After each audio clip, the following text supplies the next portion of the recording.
Hello friends, बहुत बहुत स्वागत है आपका mysurgery.com के इस चैनल पे। मैं हूं आपका दोस्त इंस्ट्रक्टर सौरभ शुक्ला और हम देख रहे हैं डीएसए यूजिंग पाइथन की सीरीज।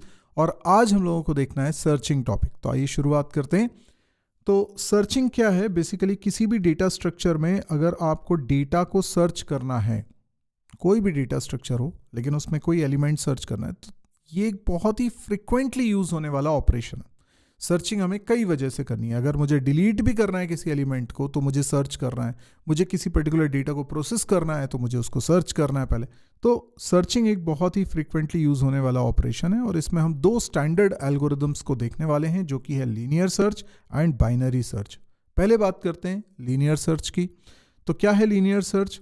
आपने किसी भी लीनियर डेटा स्ट्रक्चर में डेटा को रखा हुआ है। सपोज करिए लिस्ट के अंदर आपने डेटा को रखा हुआ है इस तरीके से, ये कुछ 10 वैल्यूज़ हैं और हमें कोई पर्टिकुलर आइटम इसके अंदर सर्च करना है। अब मान लीजिए जिस आइटम को सर्च करना है वो है 25। हमें नहीं मालूम कि वो आइटम इसमें मिलेगा भी या नहीं मिलेगा, लेकिन सर्च करके ही बता सकते हो कि वो उसमें एग्जिस्ट करता है या नहीं करता है। तो हमें करना ये है कि हमें एक एक वैल्यू के साथ कंपेयर करना है और तब तक कंपेयर करना है जब तक हमें वो एलिमेंट मिल ना जाए या फिर सारे एलिमेंट्स फिनिश ना हो जाए। तो अगर आप इसके लिए कुछ लॉजिक बनाएंगे तो वो किस तरीके का हो सकता है। तो हम लोग देख रहे हैं कि हमारे पास एक आइटम है, उसको हम सर्च करना चाह रहे हैं इस लिस्ट के अंदर। लिस्ट की अपनी कुछ लेंथ होगी, तो हमने सपोज करो पाइथन में ही अगर कोडिंग करें फॉर एलिमेंट इन लिस्ट 1, कुछ नाम दे दीजिए, इसको लिस्ट 1 नाम दे दीजिए। और इसके अंदर हम एक एक एलिमेंट को कंपेयर कर रहे हैं। हमने कहा जो एलिमेंट है क्या ये बराबर है आइटम के, जो आइटम हम सर्च कर रहे हैं। अगर हाँ तो यस, हम इसका इंडेक्स रिटर्न कर सकते हैं। मैंने रिटर्न करवा दिया इंडेक्स। अब इंडेक्स कैसे पता चलेगा? तो हमारे पास लिस्ट 1 में एक मेथड होता है इंडेक्स। तो एलिमेंट का इंडेक्स ये हमको बता देगा, रिटर्न कर देगा। तो इस तरीके से हम कर सकते हैं। और अदरवाइज रिटर्न करा दें -1, -1 या कुछ नन आप रिटर्न करा सकते हो। -1 नहीं रिटर्न कराना है तो आप नन रिटर्न करा दो, ठीक है।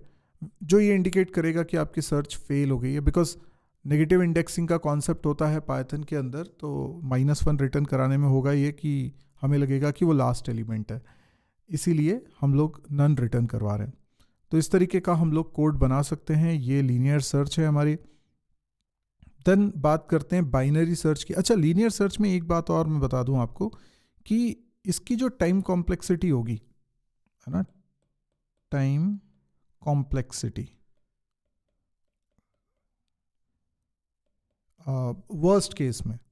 वर्स्ट केस में हमें कितनी कंपैरिजंस करने पड़ जाएंगे? n कंपैरिजन करने पड़ेंगे। तो इसकी जो टाइम कॉम्प्लेक्सिटी है वो है ON, वर्स्ट केस के अंदर। अब ये बिग ओ नोटेशन क्या होता है, टाइम कॉम्प्लेक्सिटी क्या होती है, इसका मैं लेसन अलग अपलोड करूँगा। तो अभी मैंने इसको पढ़ाया नहीं है, पर हाँ 1-2 क्लास के बाद ही हम इसको देखने वाले हैं। तो ON क्या है? ON टाइम कॉम्प्लेक्सिटी है लीनियर सर्च एल्गोरिदम की, क्योंकि इसमें हम लोग एक एक एलिमेंट के साथ कंपेयर कर रहे हैं। तो अगर n एलिमेंट्स हैं तो n कंपैरिजंस हमको करने पड़ते हैं। अब एक और एल्गोरिदम है बाइनरी सर्च, जिसका परफॉर्मेंस कंपैरेटिवली बेटर है, यानी लीनियर सर्च के कंपैरिजन में बाइनरी सर्च का परफॉर्मेंस बेटर है। लेकिन इसकी एक शर्त है। जैसे आपको ये एक लिस्ट यहां पर गिवन है, पहले आपको इसको करना पड़ेगा सॉर्ट। बिना सॉर्ट किए आप इस पे बाइनरी सर्च अप्लाई करेंगे तो रिजल्ट नहीं आएगा। बाइनरी सर्च के लिए कंडीशन ही ये है कि पहले वो सॉर्टेड होना चाहिए। सॉर्टेड का मतलब ये हुआ कि जो एलिमेंट्स हैं, सबसे छोटी वैल्यू कौन सी दिख रही है इसमें? 18। तो 18 को आप 0 इंडेक्स पे ले आइए। फिर 18 से बड़ी वैल्यू आपको कौन सी दिख रही है? I think 29। 29 से बड़ी वैल्यू 35। 35 से बड़ी वैल्यू 40 दिख रही है। 40 से बड़ी वैल्यू 53 दिख रही है। फिर 59 आएगा, 61 आएगा, 62 भी है, फिर 87 है, फिर 90 है। तो इस तरीके से ये 10 वैल्यूज़ मैंने अरेंज कर ली हैं, सॉर्टेड ऑर्डर में आ चुकी हैं। इनके इंडेक्सेस हैं 0, 1, 2, 3, 4, 5, 6, 7, 8, 9। अब इसके ऊपर बाइनरी सर्च मुझे अप्लाई करनी है। तो बाइनरी सर्च किस तरीके से अप्लाई की जाती है, आपको, क्योंकि ये सॉर्टेड है, मैं इसमें मिडिल इंडेक्स फाइंड आउट करता हूँ। मिडिल इंडेक्स फाइंड आउट करने के लिए जो लोअर इंडेक्स है और अपर इंडेक्स है, दोनों को ऐड करके आप डिवाइड कर दीजिए 2 से। तो ये जो रिजल्ट आने वाला है, ये आने वाला है मिडिल इंडेक्स। अब ये मिडिल इंडेक्स यहाँ इस एग्जाम्पल के हिसाब से क्या होने वाला है, 0 + 9/2, तो 9/2 होगा। तो यहाँ पे हम फ्लोर डिवीजन करेंगे पाइथन में और 9/2 करेंगे तो 4 आ जाएगा। तो 4 इंडेक्स आ चुका है। तो इसका मतलब अब हम कंपेयर करने वाले हैं कि क्या जिस आइटम को आप सर्च कर रहे हैं वो बराबर है लिस्ट 1 m के। क्योंकि अगर इसके बराबर है तो इसका मतलब हमें ये एलिमेंट मिल गया है बाइनरी सर्च के कारण, और हम रिटर्न करा सकते हैं इसका इंडेक्स, इस एलिमेंट का इंडेक्स, यानी कि m हमने रिटर्न करा दिया। पर हो सकता है कि ये इक्वल ना आए। अगर इक्वल नहीं आएगा तो हमें ये देखना पड़ेगा कि जो आइटम हम सर्च कर रहे हैं वो 4 इंडेक्स पे रखे एलिमेंट से छोटा है या बड़ा है। तो यदि आइटम छोटा है लिस्ट 1 m से, ठीक है, अगर जिस आइटम को सर्च कर रहे हैं वो इस से छोटा है तो इसका मतलब वो इस लेफ्ट हाफ में मिलने वाला है, और अगर बड़ा होगा तो राइट हाफ में मिलने वाला है। तो बाइनरी सर्च में फ़ायदा ये है कि हम अगर मिडिल इंडेक्स पर वैल्यू को देख रहे हैं और वो मैच नहीं भी करता है तो कम से कम हमें ये पता चल गया कि हमें लेफ्ट हाफ में सर्च करना है कि राइट हाफ में सर्च करना है, क्योंकि ये सॉर्टेड ऑर्डर में है। तो ये कंफर्म है कि 53 से सारी छोटी वैल्यूज़ लेफ्ट में होंगी और बड़ी वैल्यूज़ राइट में होंगी। तो अगर मैं जिस आइटम को सर्च कर रहा हूँ 53 से छोटा है तो मैं राइट साइड में क्यों सर्च करूँगा। तो वो टाइम मेरा बच जाएगा, इन सब से कंपैरिजन मुझे नहीं करना पड़ेगा। तो अब ये सवाल ट्रांसफॉर्म हो जाता है, आप इसको रिकर्सिवली भी सॉल्व कर सकते हो। इस लिस्ट में ये सब लिस्ट है, इस सब लिस्ट के ऊपर आप इसको अप्लाई कर सकते हो, यानी कि आप अगेन बाइनरी सर्च अप्लाई कर रहे हो, अगेन बाइनरी सर्च को अप्लाई कर दो और ये अप्लाई हो जाएगी लिस्ट 1 पे, और इंडेक्स कहाँ से कहाँ तक, तो इंडेक्स आपका हो जाएगा 0 से लेके 3 तक। और ये 3 बेसिकली कैसे आया, m-1 करके, और 0 कैसे आया, l करके। अब पूरा कोड तो आपको लिखना है, असाइनमेंट में मैं आपको दूंगा, अभी मैं आपको एक आइडिया दे रहा हूँ। फिर अगर ये कंडीशन फॉल्स रहती है तो एल्स में आ जाइएगा, एल्स में आइटम बड़ा होगा तो राइट साइड में जाएंगे। तो फिर आप बाइनरी सर्च को कॉल करेंगे, लिस्ट 1 पास करेंगे और इंडेक्स 5 यानी m+1 से लेकर u तक, u आखिरी इंडेक्स है, दैट इज 9, यहाँ तक आप अप्लाई करें।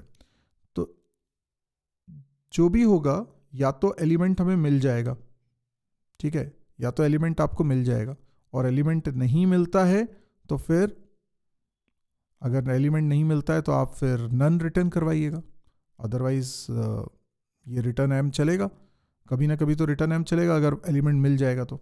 तो जैसे मान लीजिए मैं सर्च कर रहा हूँ एक आइटम को जो कि है 62, तो पहले मैंने देखा इंडेक्स नंबर 4 पे तो ये मैच नहीं हुआ, पर मुझे पता चला 62 तो इससे बड़ा है, तो मैंने इस वाले पोर्शन में सर्च किया। तो 5 + 9 करते हैं, 14/2 7, तो 7 देखो 7 पे मिल जाता है मुझे, तो रिटर्न हो जाएगा 7। इस तरीके से हम चेक करेंगे। अगर नहीं मिलता है, मान लीजिए हम 63 को सर्च कर रहे थे तो हमें पता चलेगा कि ये इससे बड़ा है 63, तो फिर हम इसके राइट साइड में सर्च करेंगे। तो 8 और 9 दोनों को प्लस करिए, डिवाइडेड बाय 2 करिए तो 8 आने वाला है, ठीक है। तो इंडेक्स 8 पे हम देखेंगे, इंडेक्स 8 पे भी मैच नहीं करेगा तो हमें पता चलेगा इससे पहले आना है, पर इससे पहले अब कोई जगह बची नहीं है, क्योंकि इसके लेफ्ट में हम यहाँ तक तो देख ही चुके थे ना। तो लोअर लिमिट जो थी वो 8 थी, l बराबर 8 है और u बराबर भी 8 है, तो सिंगल एलिमेंट ही है, ठीक है। तो अब आप देख रहे हैं कि और कोई फर्दर एलिमेंट नहीं है। मतलब ये सब कुछ तब तक चलेगा जब तक लोअर इंडेक्स छोटा है अपर इंडेक्स से या बराबर है। अगर लोअर इंडेक्स बड़ा हो जाएगा अपर इंडेक्स से तो फिर ये कोड नहीं चलेगा। तो ये सब पे आप एक कंडीशन लगा दीजिए कि ये तब तक चले जब तक कि लोअर इंडेक्स छोटा है या बराबर है अपर इंडेक्स के, अदरवाइज ये एंड हो जाए।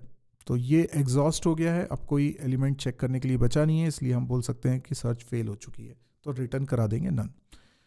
तो ये है बाइनरी सर्च। आई होप आपको ये लीनियर सर्च और बाइनरी सर्च का आइडिया लग गया है। अब आपको मैं बता दूं कि इसकी जो परफॉर्मेंस है वो काफ़ी बेटर है। टाइम कॉम्प्लेक्सिटी की अगर हम बात करें, टाइम कॉम्प्लेक्सिटी किसकी, बाइनरी सर्च की, तो वो है O log n बेस 2। अब log n क्यों है? क्योंकि हर बार आप आधे डेटा को इग्नोर कर रहे हो। जैसे वर्स्ट केस की हम बात करें कि हम जिस एलिमेंट को सर्च कर रहे हैं वो नहीं है, एग्जिस्ट नहीं करता है, तो भी हम क्या करेंगे, पहले मिडिल इंडेक्स निकालेंगे और वो मैच नहीं करेगा तो किसी एक हाफ में जाएंगे, या तो लेफ्ट हाफ में जाएंगे या राइट हाफ में जाएंगे, तो हमने आधा कर दिया। तो अगर 10 एलिमेंट थे तो 10 एलिमेंट में से फिर आप 5 ही एलिमेंट को चेक कर रहे हो, है ना। एक कंपैरिजन यहाँ हो चुका है, एक कंपैरिजन यहाँ होगा, तो फिर इसके बाद आप और कम करोगे तो 2 ही एलिमेंट बचेंगे, फिर और कंपैरिजन करोगे एक ही एलिमेंट बचेगा। मतलब आप देखो log ऑफ 10 कितना होता है, log ऑफ 10 अप्रॉक्सीमेटली 4 होता है, ठीक है, बल्कि 3.2 के आसपास होता है, तो आप उसे अप्रॉक्सीमेटली अपर लिमिट लगा के 4 बोल रहे हो, तो 4 कंपैरिजन से ज़्यादा आपको करना नहीं पड़ेगा। तो अगर 1000 वैल्यूज़ भी हैं, अगर 1000 एलिमेंट्स भी हैं, तो आपको log ऑफ 1000 बेस 2, जो कि करीब होता है 9 पॉइंट समथिंग, जिसको आप अप्रॉक्सीमेटली 10 बोल सकते हो, तो 10 से ज़्यादा कंपैरिजन करने की ज़रूरत नहीं पड़ेगी। इस तरीके से इसकी टाइम कॉम्प्लेक्सिटी हो जाती है O log n। अब एग्जैक्टली ये कैसे कैलकुलेट करते हैं ये हम टाइम कॉम्प्लेक्सिटी जब पढ़ेंगे तो उसमें समझेंगे, बट अदरवाइज हमको समझ में आ रहा है कि इसकी परफॉर्मेंस लीनियर सर्च के कंपैरिजन में बेटर है, क्योंकि इसमें नंबर ऑफ कंपैरिजंस काफ़ी हद तक रिड्यूस हो जाते हैं। आई होप आपको आज का लेसन समझ में आया होगा। अगर वीडियो पसंद आ रहे हैं तो प्लीज़ आप इनको लाइक करिए, शेयर करिए, कमेंट देकर बताइए कि आपको वीडियो कैसे लग रहे हैं, और जो सुझाव हो वो भी आप बता सकते हैं, जो आप नई चीज़ें चाहते हैं वो भी आप बता सकते हैं। चैनल को सब्सक्राइब नहीं किया तो जल्दी सब्सक्राइब कर लीजिए, क्योंकि कुछ अमेजिंग कंटेंट इस मंथ आने वाला है। कुछ नए कोर्सेज भी लॉन्च हो रहे हैं। प्लीज़ आप इस वीडियो के डिस्क्रिप्शन सेक्शन को एक बार ज़रूर पढ़ लीजिए, क्योंकि उसमें काफ़ी काम की जानकारी आपके लिए दी हुई है। अगर अभी तक एक्सप्लोर नहीं किया तो जल्दी से उसको एक्सप्लोर करिए। आज के लिए इतना ही। Thank you, good bye.